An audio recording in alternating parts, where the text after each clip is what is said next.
What'll it take to get violent Portland protesters to stand down? They won't listen to the mayor or the police chief.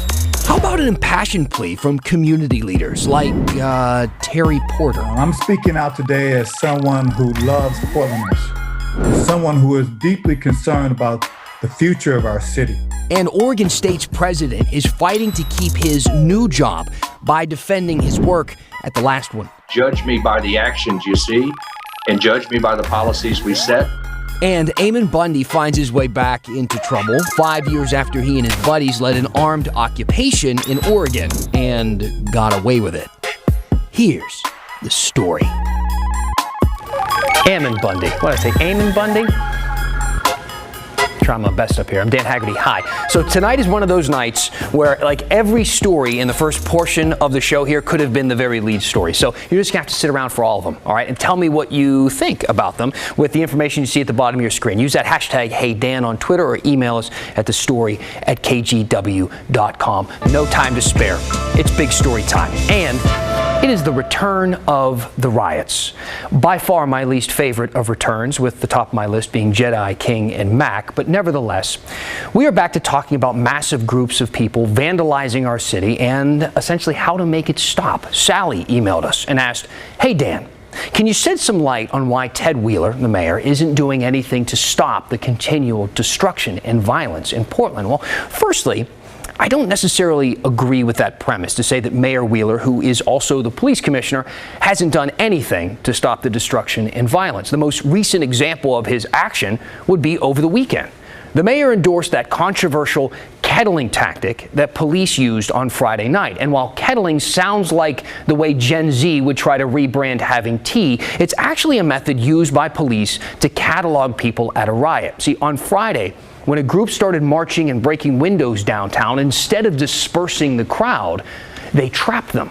Nobody could leave. The only way out was to be questioned by police. They took pictures of everyone without their masks on, and they got their names. Now, if you're wondering, wow, is that even legal? Can they do that? The answer is yes. We covered that last night. You can find that episode right now on YouTube. So there you have it. The mayor is doing stuff. You don't seem satisfied. I don't blame you. If you watched the news conference that the city called yesterday to talk about all of this, we actually didn't hear any specific tactical plans. Instead, we kind of got the opposite. What I mean is, we learned that the mayor's last plan that had some specifics, announced a few months ago, has gone nowhere. Here's a question from OPB reporter Jonathan Levinson. You said that you were going to convene a meeting with federal, state, and local law enforcement to, you said, develop clear plans to address anarchist violence. You also said you wanted to institute a type of restorative justice where people convicted of vandalizing property would have to meet with the owners of that property and perform community service to repair damages. Did either of those two things happen, and do you have an update on how that's going? Neither of those things have happened at this point because there, frankly, isn't interest in the part of the legislature to bring those issues forward. Those would have to happen at the statutory level. I still remain interested in both. Look, we arrested somebody the other night for a fairly egregious act of criminal destruction, and it's my understanding he'd been arrested at least 2 times previously in like the prior 6 to 8 weeks.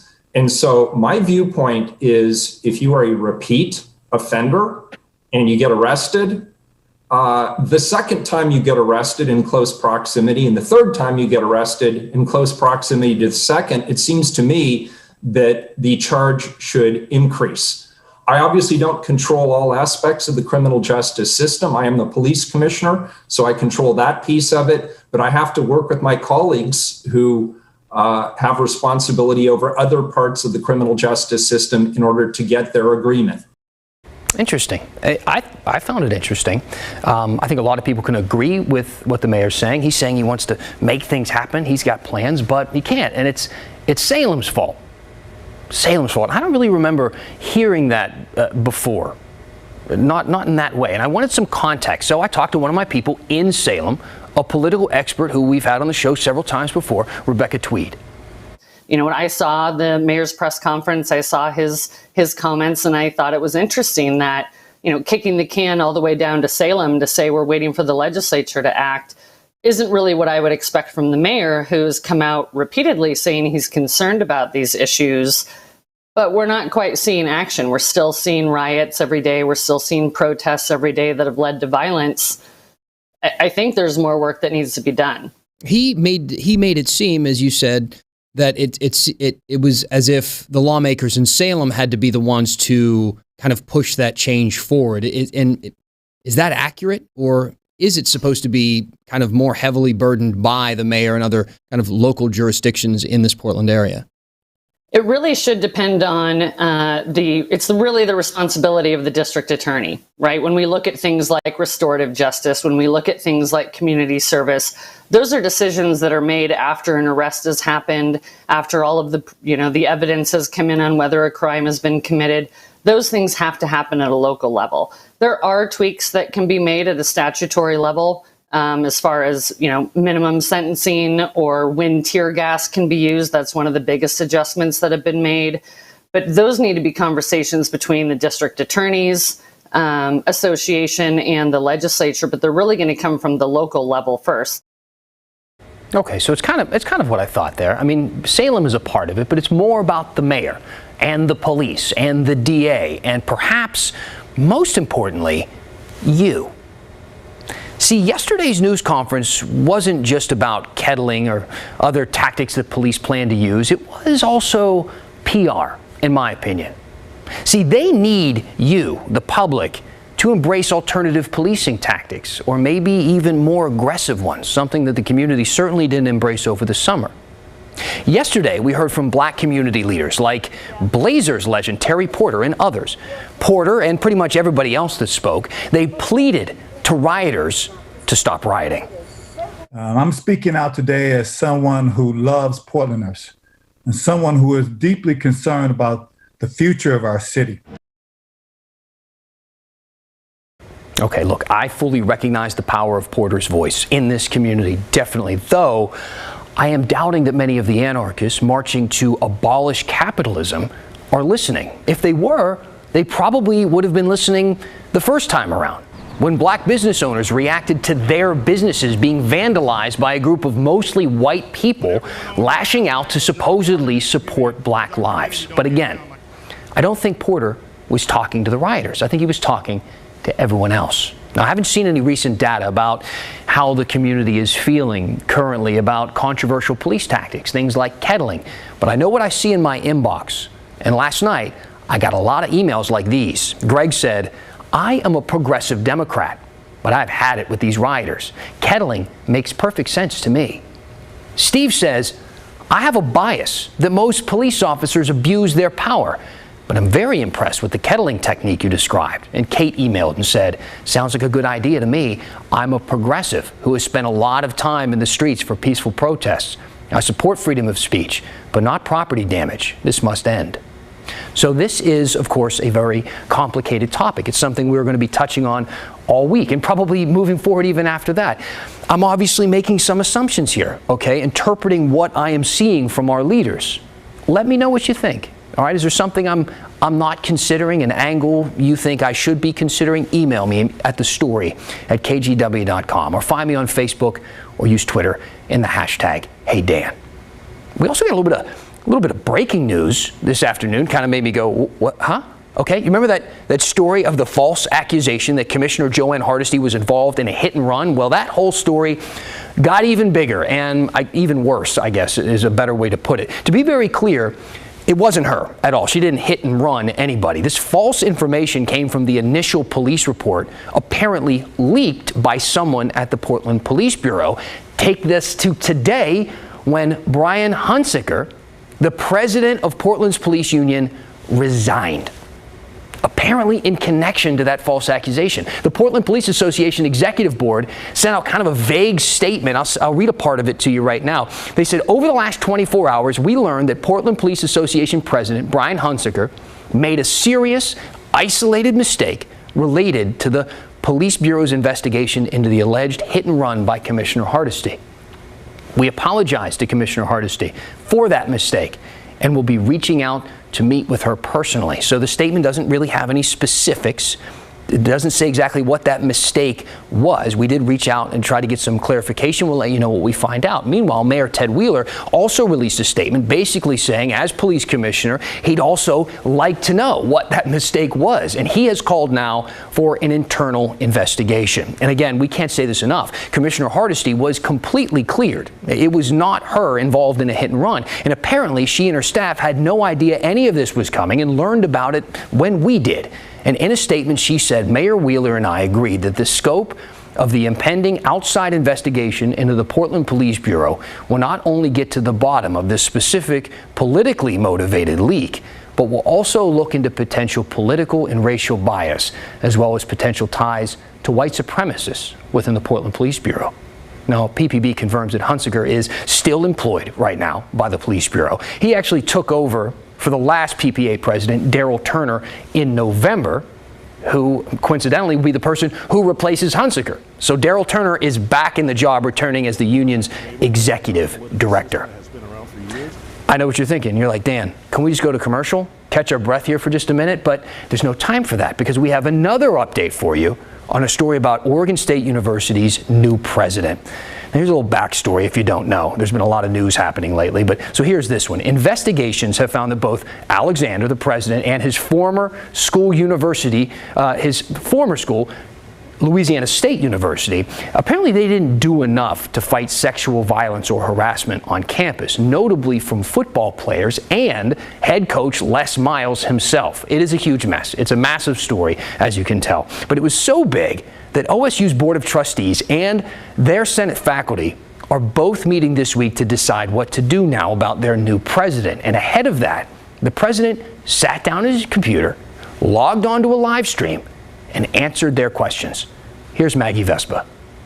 I'll just start out by saying I'm very deeply empathetic for all those that have been impacted by sexual violence and misconduct. Oregon State University President F. King Alexander Monday spent 90 minutes in the hot seat and on a live stream. A recording of that live stream was posted to OSU's Faculty Senate website.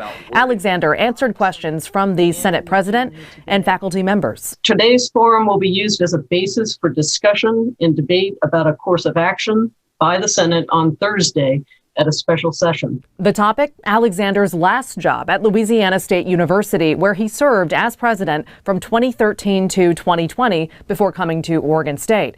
In the last month, LSU and Alexander's direction of it have come under a national microscope. This after reports by USA Today and most recently a Missouri law firm accused the school of not doing enough to stop or investigate instances of sexual violence and misconduct on campus, including at the hands of its former head football coach Les Miles. For years, Miles kept his job after multiple female students accused him of sending them inappropriate texts and trying to kiss them. Last week, Alexander released a statement saying he regretted not taking stronger action against Miles. Monday, Alexander said the Les Miles controversy came to a head months before he arrived at LSU in the summer of 2013. The legal recommendation was that he not be terminated. You could have overruled that recommendation. Why didn't you do it? Well, what we did is Les was sanctioned, but the board made that decision on May 15th. And for me to overturn that decision, I would have to go and also seek board approval on that decision. And the board is the ultimate vehicle, the ultimate accountability venue for any institution. Alexander was also asked about LSU's Title IX office founded under his leadership. Reports allege it was underfunded and understaffed. Alexander agreed that was true, but said the school did the best it could amid historic funding cuts from the state. He also spoke to allegations that top LSU athletes accused of sexual assault were protected by the school. So I did not know of any differential treatment to any of our athletes under the circumstances. And when we found out about any instances, any issues in athletics, we kicked it over to our Title IX office and fully investigated those issues. Alexander was also asked if Oregon State was informed these Title IX investigations were underway during his job interview. Well, I do believe we discussed it a number of times. The answer comes days before OSU's Board of Trustees is set to meet to discuss a course of action. There is growing pressure from advocates, including Brenda Tracy, who famously accused multiple Oregon State football players of assaulting her in the 90s. Well, I'll be very clear. I want President Alexander to be fired. I do not believe he is fit to run Oregon State or any other college. I believe he's responsible for a lot of what has happened at LSU. Tracy told KGW last week she believes amid the headlines about their new president, students at Oregon State will hesitate to report instances of sexual violence, fearing they won't be believed. It came up Monday. How do you respond to that issue of trust? I've always believed everywhere I've been, trust is not something you dole out. It's something you earn. Judge me by the actions you see and judge me by the policies we set. Tuesday afternoon, the university sent KGW a statement writing in part, OSU's Board of Trustees and all its leaders, quote, take seriously the university's responsibility and longstanding commitment and efforts to address sexual violence and compassionately support survivors.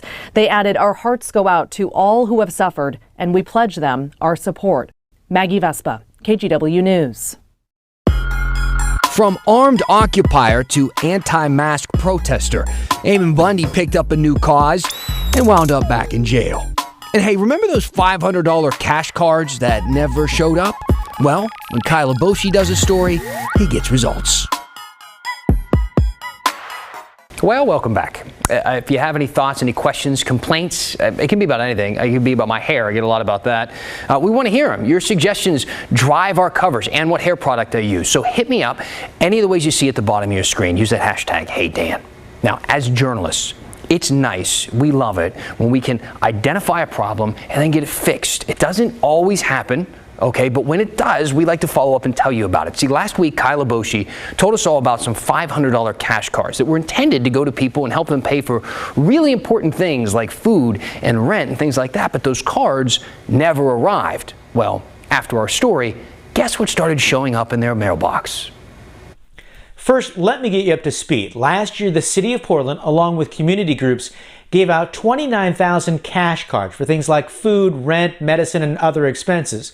Problem is, more than 1,000 of those cash cards never arrived, and many more of them were likely thrown away. For example, Linda Schlechter, she applied for a cash card in December through the city's PDX Assist website. Weeks later, she got an email that her name was among 4,000 people randomly selected in a lottery.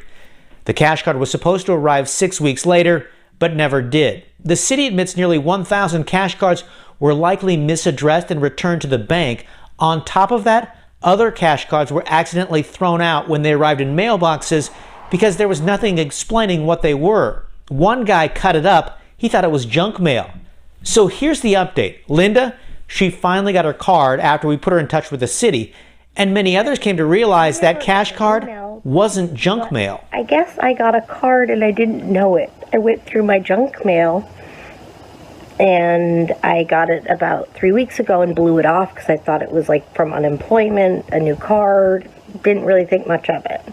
Well, after seeing your story, I opened it and now I have $500 that I didn't know about. The city said it's working to clear things up and make sure the right people get those cash cards. Our full investigation is on KGW.com, or you can watch it on the KGW YouTube channel. Kyle Aboshi, KGW News.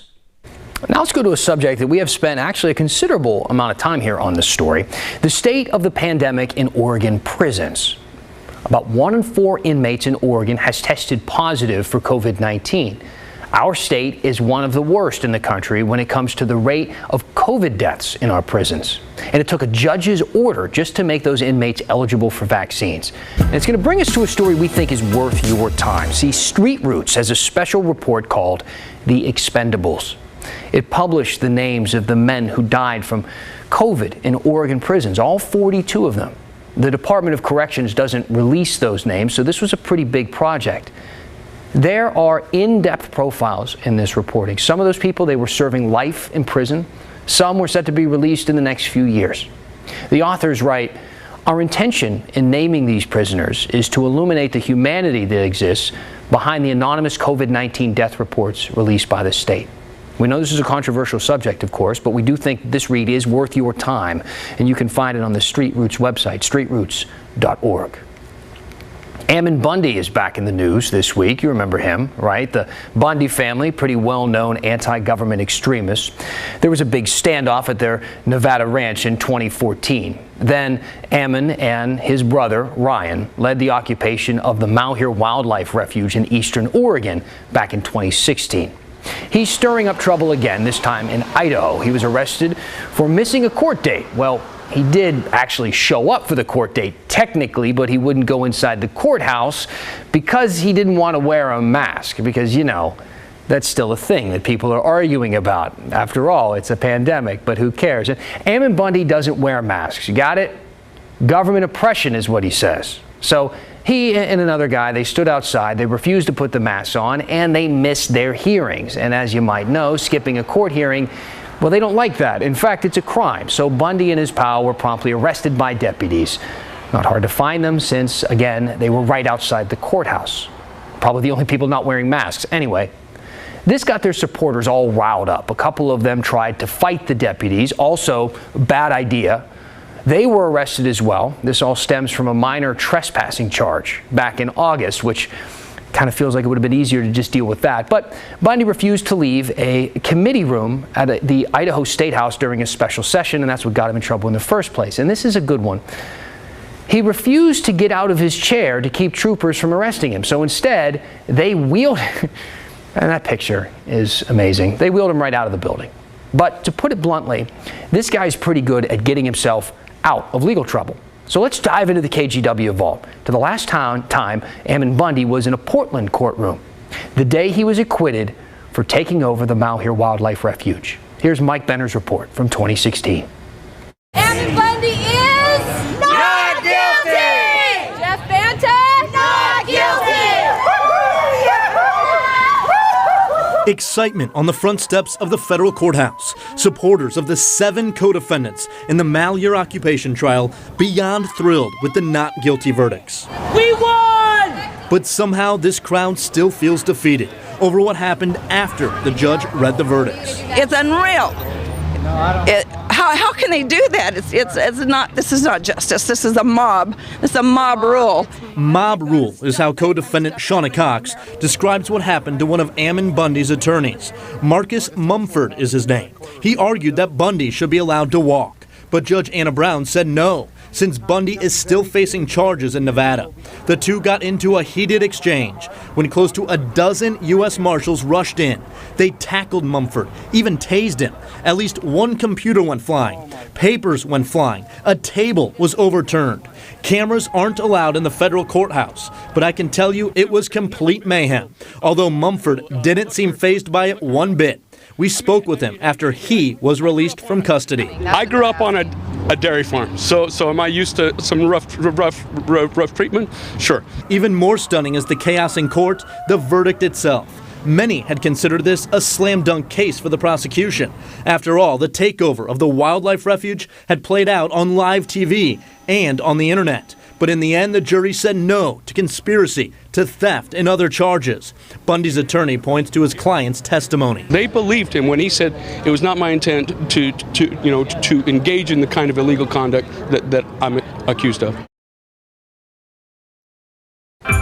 By the way, those Nevada charges were effectively dismissed after a mistrial in 2017. If you have any future Vault segment ideas, let me know. Got some great tips from our viewers over the year we've been on.